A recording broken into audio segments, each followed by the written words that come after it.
Bien le bonjour et bienvenue à cette nouvelle capsule sur les diagrammes de tige et à feuilles, mais cette fois-ci nous allons faire la correction, donc vous devriez déjà avoir fait l'exercice. Donc ici, voici l'exercice, on nous dit que l'Onagadori, désolé si je le dis lentement, je voulais être sûr de ne pas me tromper, c'est une race de poules domestiques originaire du Japon.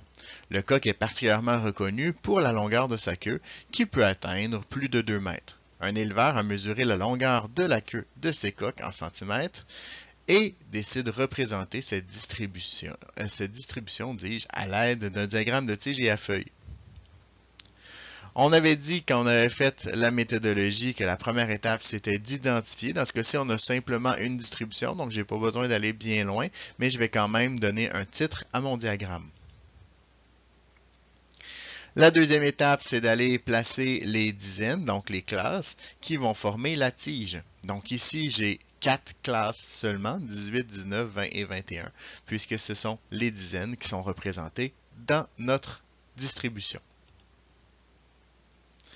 Par la suite, on va aller placer chacune des unités. Donc, on voit qu'au niveau du 18, j'ai juste simplement une valeur, j'ai 188, donc je vais aller placer mon 8.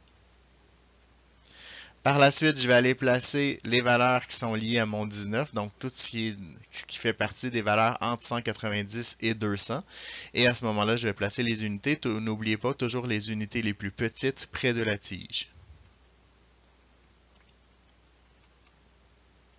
On va placer ensuite toutes les unités, toutes les valeurs en fait qui sont placées entre 200 et 210, 210 étant exclu. Donc, on place nos valeurs. Et il nous reste simplement le 210 à les placer à la fin. Donc, il va simplement nous rester un 0. C'est donc ce qui va nous donner notre diagramme à tige et à feuille que nous avons ici en bas à droite. C'est ce qui met fin à cette petite capsule de correction. Vous êtes maintenant les experts. À vous de surpasser le maître.